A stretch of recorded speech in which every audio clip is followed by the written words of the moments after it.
आपको स्मरण हो कल की चर्चा में मैंने निवेदन किया कि सही निर्णय यदि सही समय पर लिया जाए तभी फलीभूत होता है, तभी उसका वांछित फल, तभी उसका उत्तम फल प्राप्त होता है। जैसे प्यास लगने पर अगर कोई कुआं खोदने का विचार करे तो व्यर्थ है, वो कोरा परिश्रम मात्र है। ऐसे ही जीवन बीत जाने पर जीवन निर्माण का प्रयास व्यर्थ है। बहुत लोग अपने मन में ऐसा ही कुछ विचार रखते हैं कि भजन का भी कोई समय होता है, अभी थोड़ी भजन का समय आया, अभी कहां भजन का समय है।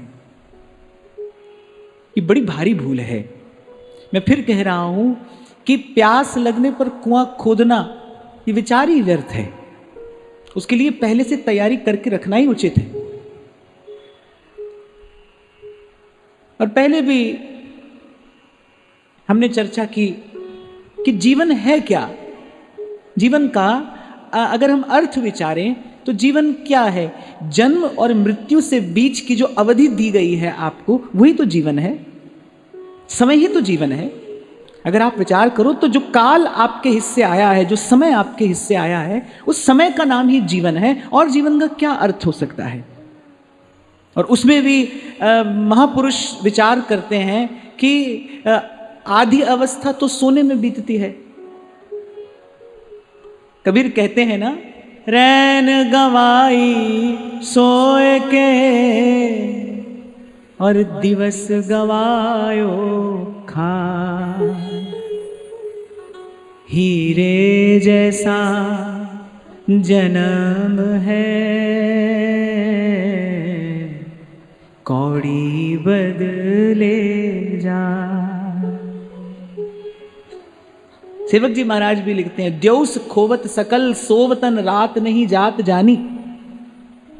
आप अगर थोड़ा सा इस पर विचार करो तो आप पाओगे आधी अवस्था सोने में बीत जाती है, आधा जीवन सोने में चला जाता है।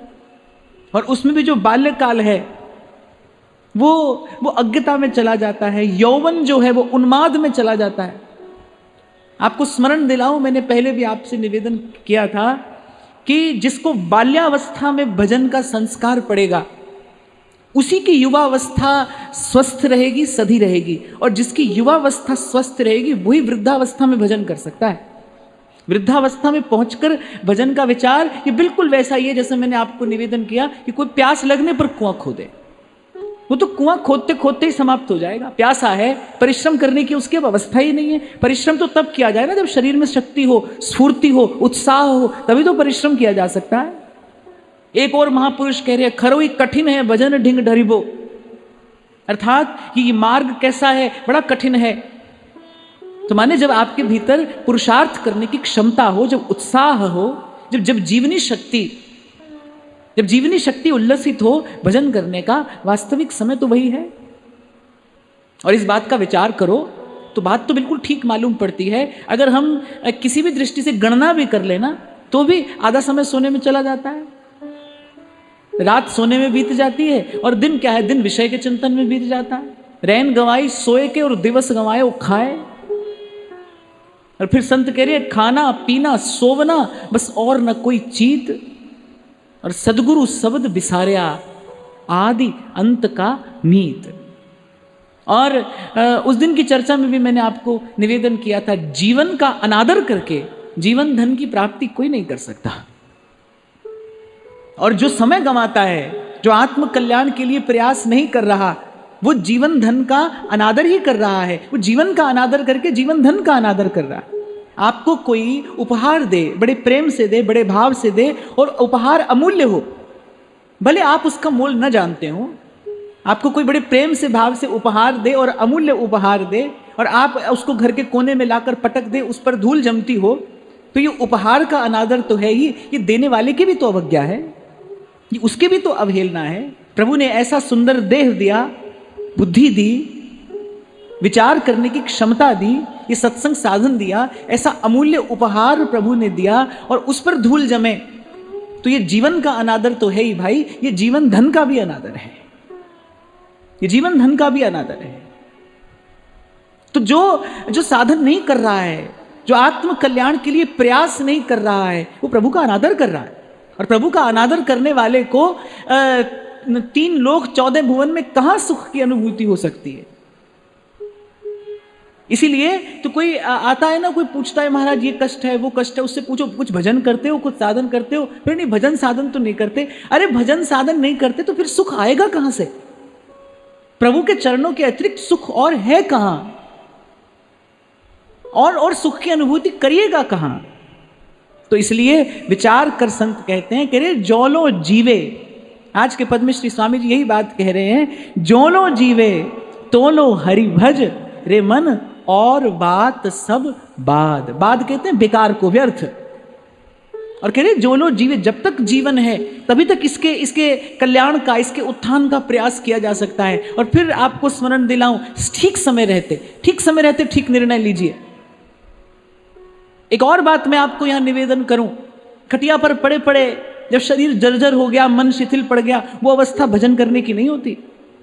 भजन करने, मुझे लगता है भजन करना तो श्रेष्ठतम पुरुषार्थ है। मैं आपको थोड़ा सा इस दृश्य का अनुभव करके कह रहा हूं। संसार के कठिन से कठिन काम करने वाले व्यक्ति को आप बोलो आधा घंटा बैठकर भगवान का भजन कर लो, वो नहीं कर पाएगा। कुछ लोग ऐसे होते हैं ना, वो भजन को व्यर्थ का कार्य समझते हैं। मुझे बहुत अच्छे से याद है जब श्री जी की सेवा आरंभ हुई और ये साधक जीवन आरंभ हुआ, तो कोई पूछ लेता था ना क्या करते हो, अगर उसे ये कह दो ना कि भजन करते हैं तो कहेगा वो तो ठीक है, ये बताओ करते क्या हो। बोले ये सब तो ठीक है, ये बताओ करते क्या हो। तो संसार के लिए तो इसकी कोई गणना ही नहीं है। पर मैं उन लोगों से प्रश्न करता हूं, यदि ये इतना ही सरल और व्यर्थ का काम है तो आइए करके बताइए। मैं फिर कह रहा हूं भाई, संसार का कठिन से कठिन कार्य साध लेने वाला व्यक्ति, आप उसे बोलो आधा घंटा कमर सीधी करके भगवान नाम का जप कर लो, वो नहीं कर पाएगा। सरल नहीं है भाई, खरोई कठिन है, भजन ढिंग ढरिबो। और ये भजन करने वाले संतों का अनुभव है, किसी कवि की कविता नहीं है। जो भजन कर रहा है ना, जो भजन के मार्ग का पथिक है, जो साधक है, वो कह रहा है भाई बड़ा कठिन है। तमक सिंदूर मेल माथे पे, साहस सिद्ध सती को सुजरिबो। नागरीदास जी करे भजन ना होई खेल खिलौना। अरे जन्म जन्म का पुण्य संचित होता है और अंतर में प्रकाश होता है। संतों के मुख से ही मैंने सुना है, जन्मों का पुण्य संचित होता है, तब कहीं जीव को जाकर भगवान के प्रति थोड़ा सा आकर्षण होता है, थोड़ा सा, माने तब एक संभावना की किरण फूटती है इस अंधियारे संसार में। और सूर कहते हैं ना, सूर कहा कहे द्विविध आंधरो, जब तक ये प्रकाश की किरण ना फूटे तब तक तो जीव के लिए बाहर भी अंधेरा है और भीतर भी अंधेरा है। वो बाहर चलकर भी ठोकर खाता है और भीतर तो अंधकार है ही है। अनेक अनेक जन्मों की पुण्य राशि संचित होती है, तब कहीं थोड़ा सा आकर्षण होता है भगवान के प्रति, तब कहीं मति इस ओर आती है, तब कहीं आपकी स्वाभाविक की गति होती है भजन के मार्ग की ओर, सत्संग के मार्ग की ओर। इसलिए विगत कई दिनों से हम साधक जीवन पर ही चर्चा कर रहे हैं, क्योंकि श्री स्वामी जी महाराज की ये सिद्धांत की पद है। साधक जीवन की हम चर्चा कर रहे हैं और अन्य अन्य गुणों के साथ साथ एक ये बात भी आपके जीवन में विकसित हो कि हमारे जीवन में समय का आदर हो। और समय का आदर क्या है? समय को व्यर्थ न जाने देना, यही समय का आदर है। अब समय को माला पहनाकर थोड़ी आदर दिया जा सकता है, समय की आरती नहीं उतारी जा सकती। समय का सदुपयोग करना ही समय का आदर है। जैसे एक महात्मा का आदर क्या है? महाराज जी, श्री अखंडानंद जी महाराज कहा करते थे, बोले एक साधु का आदर क्या है? आप लोग साधु का आदर करते हो, उसको माला पहनाते हो, उसको सुंदर प्रसाद दबाते हो, ये भी है, ये भी अच्छा है। पर बोले साधु का वास्तविक आदर क्या है? साधु के पास जो ज्ञान है, उसके पास जो अनुभव है, वो ज्ञान और अनुभव का प्रसाद पाना, यही उसकी साधुता का, उसके ज्ञान और अनुभव का सबसे बड़ा आदर है। इसलिए संत के पास जाइए तो अपने मन में भगवत विषयक कोई प्रश्न, भगवत विषयक कोई जिज्ञासा लेकर जाइए। देखो, संसार का प्रश्न करोगे तो पूछने वाले का मन तो संसार है ही, पूछने वाले का मन तो संसार में है ही, बताने वाले का मन भी संसार की ओर जाएगा। अगर आप संसार का प्रश्न करोगे तो पूछने वाला तो संसार में खड़ा ही है, बताने वाले को भी संसार की ओर ही देखना पड़ेगा। आप भगवत विषय कोई प्रश्न करोगे तो भगवान की बात पूछने से ही मन भगवान की ओर चला जाता है। श्रीमद् भागवत में अनेक अनेक स्थानों पर श्री सुखदेव जी महाराज ने बड़ी प्रशंसा की है परीक्षित महाराज द्वारा पूछे गए प्रश्नों की, कि वाह परीक्षित, कितना उत्तम प्रश्न तुमने पूछा है, क्योंकि इस प्रश्न के उत्तर में मैं तुम्हें भगवान का यश सुना सकता हूं। तुमने ऐसा प्रश्न पूछा है जिससे मुझे भगवत यश गाने का अवसर मिल रहा है। तो साधु का आदर क्या है? साधु का आदर है जो ज्ञान है उसके पास, उसका प्रसाद कुछ पाया जाए। समय का आदर क्या है? कि समय का सदुपयोग किया जाए। और समय का सदुपयोग क्या है? सांस सांस सिमरे गोविंद। और एक और बात, कल के प्रसंग में हमने बड़े विस्तार से इस पर चर्चा की, निषेध किया है संतों ने। श्री स्वामी जी महाराज तो आज्ञा कर रहे हैं कि श्याम कहत ते जीव मोते विमुख भय जिन दूसर कर डारी, अर्थात किसी भी और देखे बिना बस हरि के नाम भरोसे रहिए। गोस्वामी जी बड़ी प्यारी बात मानस में कहते हैं कि कलि केवल मल मूल मलीना, पाप पयोनिधि जन मन मीना, नाम काम तरु काल कराला, सुमिरत समन सकल भव जा। कलि केवल मन मूल मलिना, कलयुग में आंतरिक और बाह्य शुद्धि किसी अन्य प्रकार से हो ही नहीं सकती। आप अपने मन से कोई भी साधन करते रहो, आपको लगे व्रत कर लिया हम शुद्ध हो गए, यज्ञ कर लिया हम शुद्ध हो गए, प्राणायाम कर लिया हम शुद्ध हो गए। और वैसे तो मैं विचार कई बार करता हूं कि ये शुद्धि अशुद्धि सब एक स्तर तक ही इसका चिंतन ठीक है। महाराज जी भारतेंदु हरिश्चंद्र अपनी एक कविता में कहते हैं, ऐसी एक पंक्ति मुझे याद रहेगी क्योंकि वो बात मुझे ठीक लगी। वो कहते हैं भीतर मल की गठरी और ऊपर शुद्ध हुए फिरता है। देखो यदि मल बाहर हो तो उससे छूकर वायु भी आए तो व्यक्ति नाक भौं सिकोड़ लेता है, वो सही है नहीं है। पर विचारकों ने विचार किया है, बोले भीतर मल की गठरी, वो मल भीतर लिए ही रहता है। हमारे श्री गोपालाचार्य जी महाराज तो कहते थे मनुष्य जो अपने बल का अभिमान करता है, बोले वस्तुतः बल किसका है? बोले मल का बल है, मल का बल है। किसी ने पूछा महाराज आप ऐसा कैसे कहते हैं?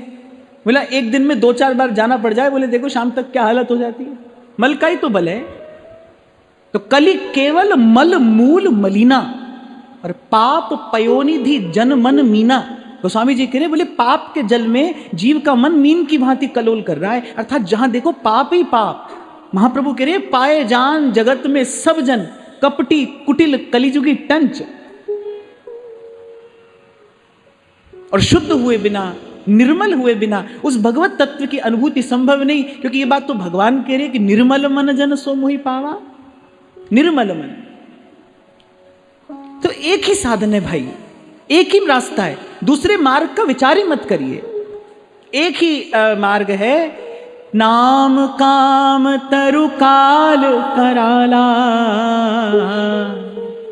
सुमिरत समन सकल भव जा।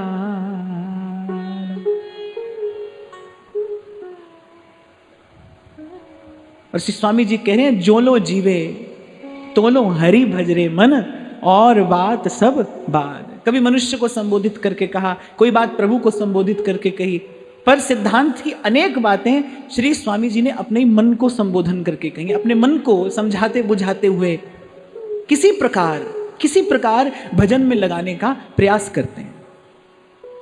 हाँ, पर एक बात मैं अवश्य आपको कहूं, जब बार बार कहा जाता है ना भाई कठिन है, तो आपको डराने धमकाने के लिए नहीं कहा जाता है, केवल आपको प्रोत्साहित करने के लिए कहा जाता है, केवल आपको यह बताने के लिए कहा जाता है कि सावधान होना है और सावधान होकर ये कार्य करना है। अन्यथा इसे कहने का और कोई तात्पर्य नहीं है, क्योंकि मनुष्य का देह प्रभु ने कठिन कार्य करने के लिए तो दिया है, ये श्रेष्ठ देह दिया, जो ये विशेष योग्यता आपको मुझे प्रदान की है, ये कठिन कार्य को साध लेने के लिए ही तो की है।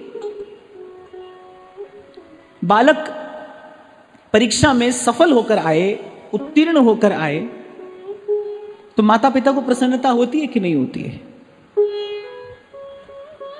और 1-2 साल अनुत्तीर्ण होकर आए, फेल होकर आए, कोई माता पिता अपने बालक से प्रेम तो करते ही हैं, पर प्रेम करते हुए भी क्या प्रसन्न हो सकते हैं? अरे मैं तो कहता हूं परीक्षा के छोड़ो, पढ़ने लिखने वाला बालक ना हो तो ही माता पिता बेचारे खींचे ही रहते हैं, कुछ कर तो पाते नहीं पर खींचते रहते हैं कि भाई क्यों नहीं पढ़ाई करता है। ऐसे जीव जब प्रभु के सन्मुख जाता है, आप और मैं नित्य श्री जी के सन्मुख होते हैं, ठाकुर जी के सन्मुख होते हैं, भाई जीवन का अनादर करने वाला जीव प्रभु के सन्मुख जाएगा, प्रभु कैसे प्रसन्न हो सकते हैं? प्रभु की प्रसन्नता तो तब होती है जब जीव भजन करने का प्रयास करते हुए प्रभु के सन्मुख जाता है।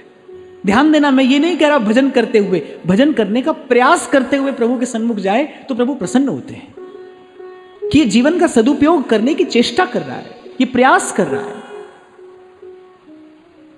तो कह रहे जो लो जीवे, जब तक जीवन है तो लो हरि भज। और यहां एक और बात कहते हैं, माने मार्ग में अनेक अनेक प्रलोभन आएंगे।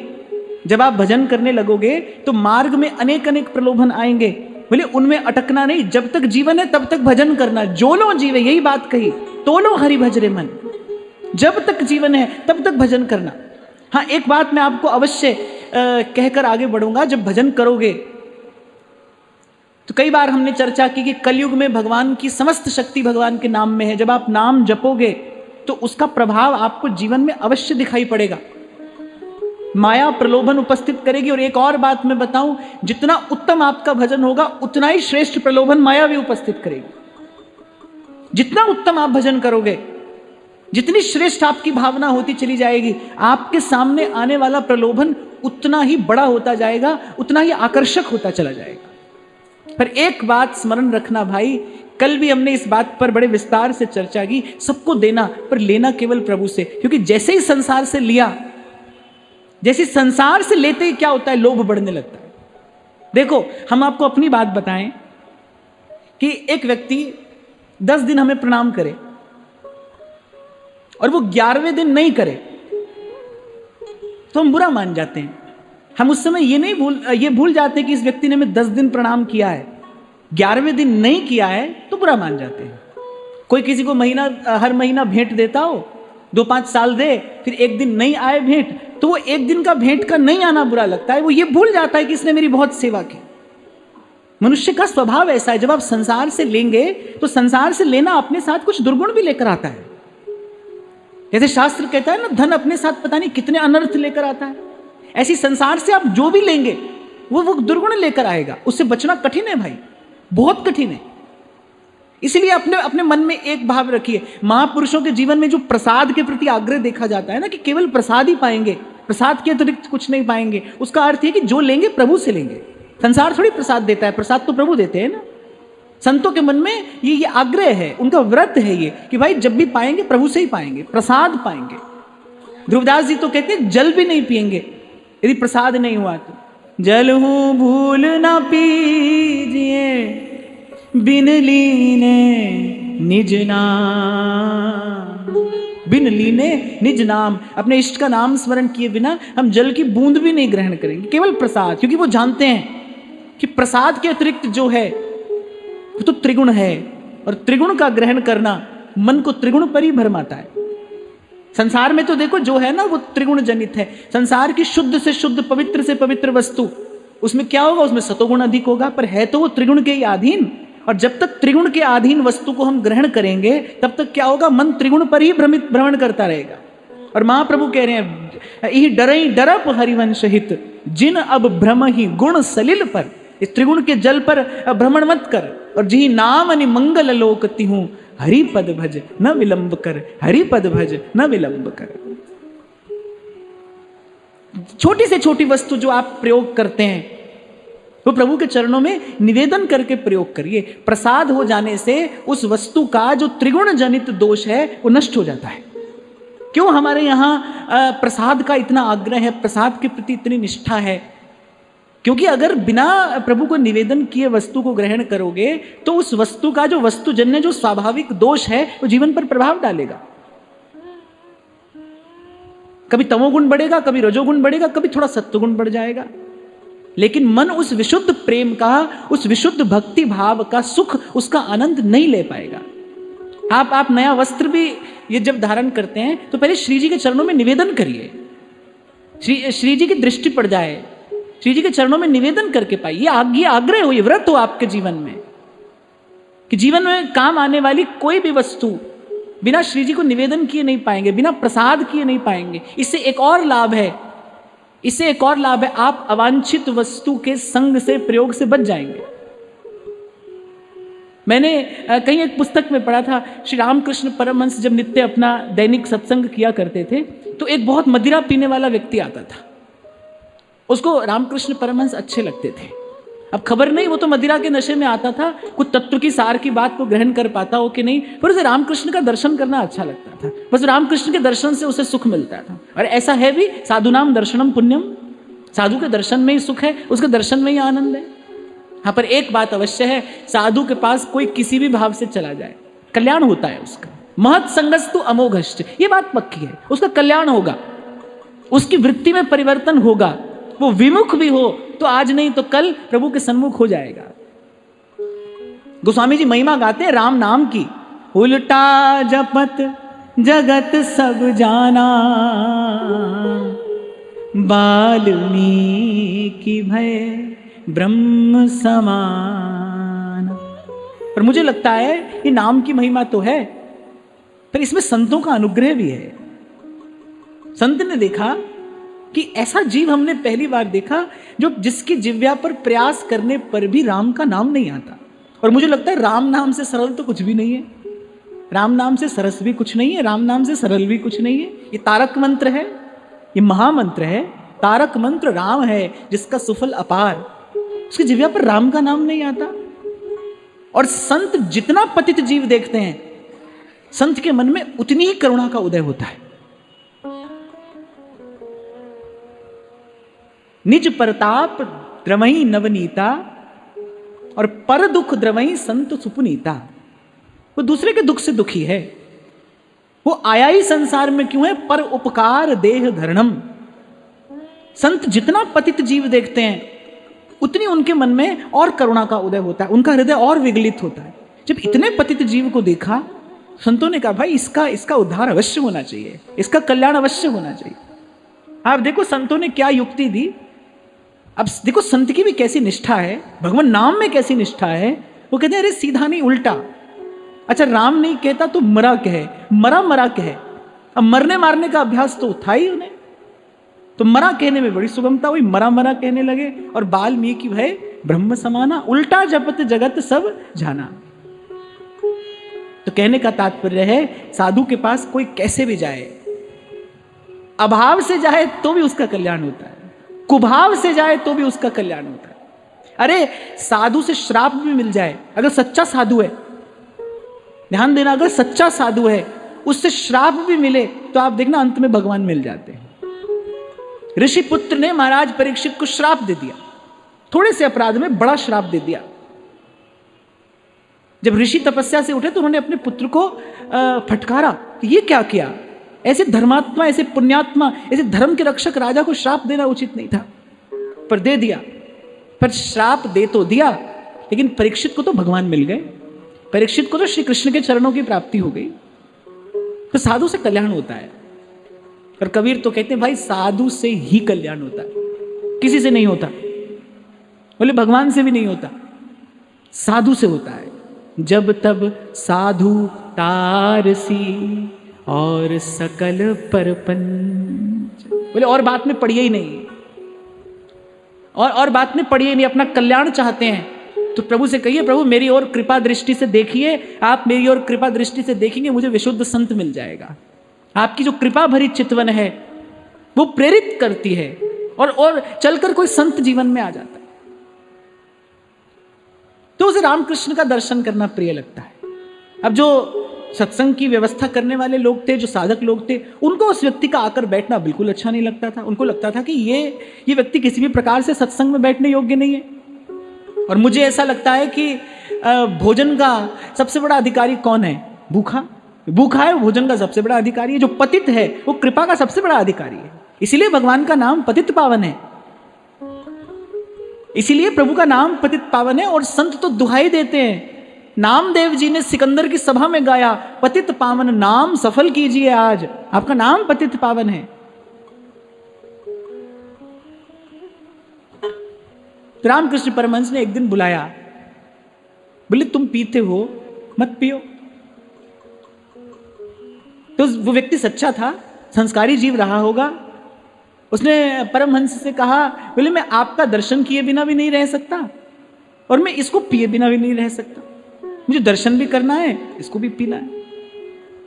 अच्छा, संत सभी के ऊपर कोई एक ही औषधि उपाय का प्रयोग नहीं करते, वो देख लेते हैं जीव का संस्कार कैसा है। अनेक अनेक वृत्तियों के जीव हैं संसार में और सबके लिए एक रास्ता हो भी नहीं सकता। तो रामकृष्ण परमहंस ने कहा, अच्छा एक बात हमारी मान लो, पियो, लेकिन मां को निवेदन करके पीना, भगवती को भोग लगाकर पीना। अब बोले ये मैं अवश्य कर दूंगा। अब वो नित्य प्रति पात्र में मदिरा डाले और मां के सन्मुख कर दे। अब पहले दिन जब मां के सन्मुख गया, अब क्योंकि इसके मूल में संत की प्रेरणा है, इसके मूल में संत का अनुग्रह है, उस जीव पर संत की कृपा तो हो गई। गया तो निवेदन नहीं कर पाया, मां के सन्मुख जाने की हिम्मत नहीं हुई। थोड़ी भी लाज शर्म हो जीवन में, थोड़ा शील संकोच हो, तो आज भी किसी किसी अवस्था में माता पिता और गुरुजनों के सामने जाने की सामर्थ्य नहीं होती और नहीं जाना चाहिए। संस्कार तो यही कहते हैं। अब हाथ में मदिरा का पात्र है, मैं जगदम्बा के सन्मुख कैसे जाऊं? जाने की सामर्थ्य नहीं हुई। और रामकृष्ण को वचन दिया है कि निवेदन किए बिना मैं पीऊंगा नहीं। मां के सन्मुख जाने की हिम्मत नहीं हुई। एक दिन नहीं हुई, 2 दिन नहीं हुई, तीसरे दिन तो वो छटपटाता हुआ और परमहंस के चरणों में पहुंचा। बोले मैंने आपको वचन दे दिया, पर आप मुझे उस वचन से मुक्त करिए। तो मां के सन्मुख में पात्र लेकर जा नहीं पाता। ठाकुर रामकृष्ण परमहंस कहने लगे, बोले सबसे पहले तो जिस विचार को तुमने पकड़ रखा है कि तुम इस वस्तु के बिना नहीं रह सकते, सबसे पहले तो तुम इस विचार का त्याग करो। वस्तु से पहले उसके विचार का त्याग किया जाता है। बोले पहले तो इसके विचार का त्याग करो। देखो तुमने 2 दिन बिताए, 2 दिन के बाद भी तुम जीवित हो, मेरे पास आए हो, इसका अर्थ यह है कि तुम यदि रहना चाहो तो रह सकते हो। यदि 2 दिन रह सकते हो तो 100 दिन भी रह सकते हो। रामकृष्ण परमहंस ने कृपा की और अंत में वो व्यक्ति साधक हुआ, श्रेष्ठ साधक। इसलिए मैं तो कई बार कहता हूं भाई कि भक्ति इतनी सबल और समर्थ है, कम से कम वो आपका दुर्गुण देखकर तो आपको नहीं छोड़ेगी, वो आपको पतित जानकर तो आपको नहीं छोड़ेगी।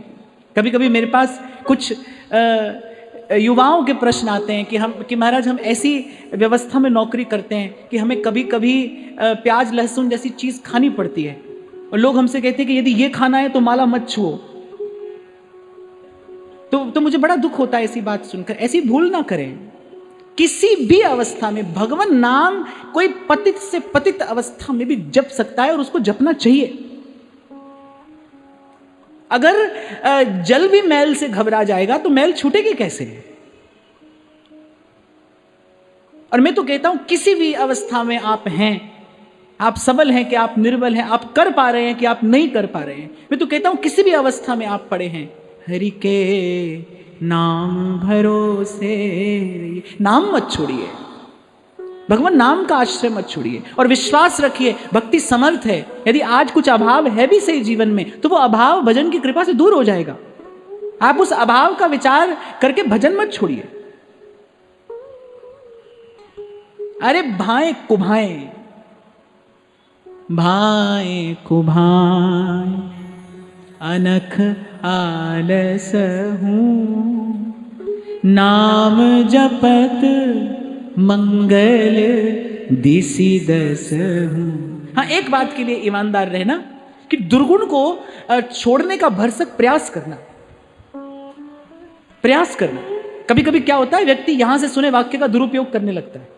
कल ही की बात है, शंभू जी ने मुझे दीक्षा निवेदन पत्र दिए, तो मैं ऐसे ही देख रहा था, तो उसमें एक माता जी ने लिख कर दिया मुझे कि बोली महाराज आपने 1 साल पहले मुझे भागवत जी पढ़ने के लिए कहा था, श्री डोंगरे जी की, वो तो मैंने नहीं पढ़ी। अब आगे लिखा है कि अब भागवत पढ़ने वाले कोई आप दीक्षा दोगे तो आपकी क्या महिमा है। अब कहीं की ईंट और कहीं का रोड़ा और बात जोड़कर आपने अपनी सुविधा बना ली। ये बात मैं आपको इसलिए कह रहा हूं क्योंकि श्रवण बहुत सावधान होकर करना चाहिए।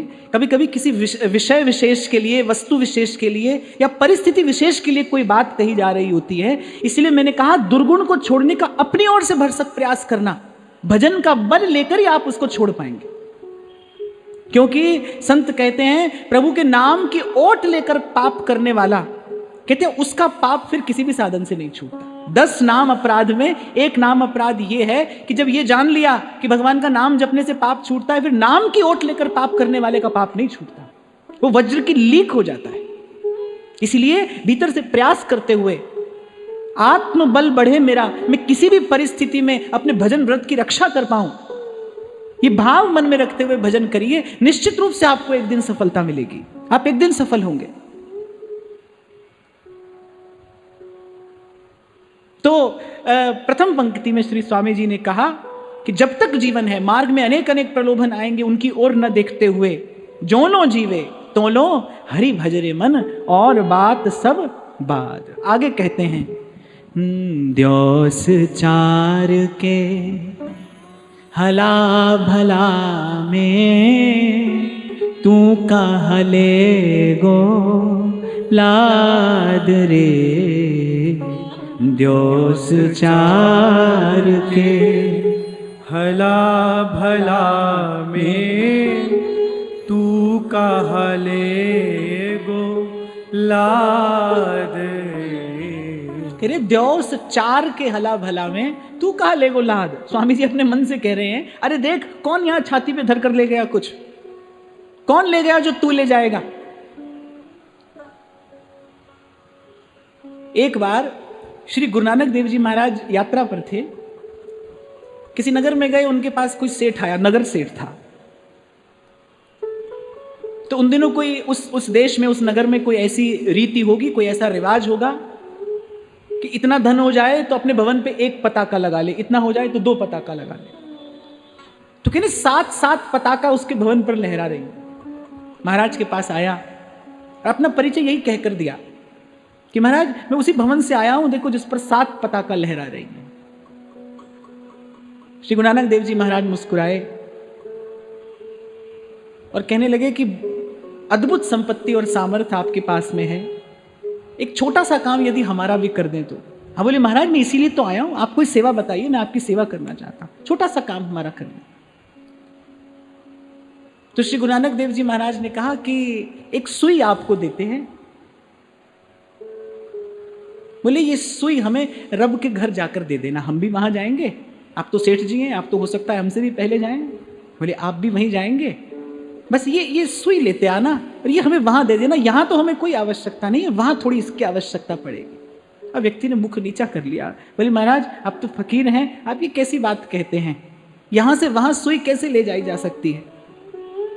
गुरु नानक देव जी महाराज ने कहा विचार कर कि यहां से सुई भी वहां नहीं ले जाई जा सकती, और खबर नहीं कब वहां चले जाना है, अगला ही पल निश्चित हो, खबर इतनी नहीं। कहने वाले ने कहा सामान 100 बरस का और पल की खबर नहीं।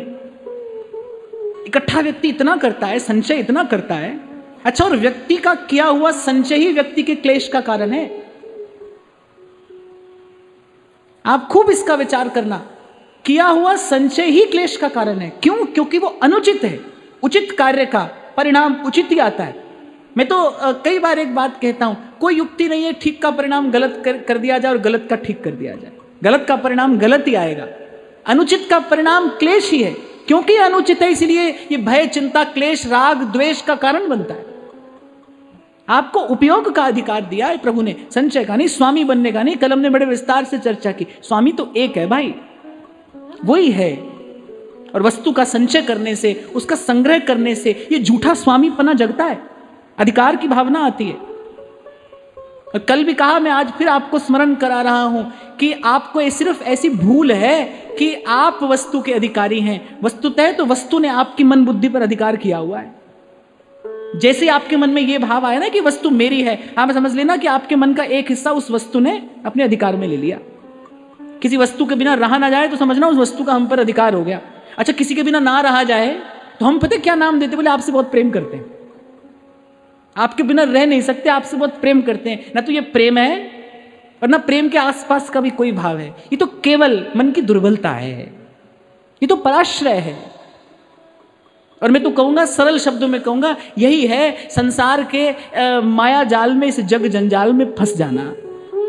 आज इसके बिना नहीं रह सकते, कल उसके बिना नहीं रह सकते, यही है बस संसार के जाल में फंस जाना। उस दिन हमने चर्चा की थी ना परमानंद दास जी का पद, वो कह रहे किसी के बिना भी नहीं रह सकते हैं।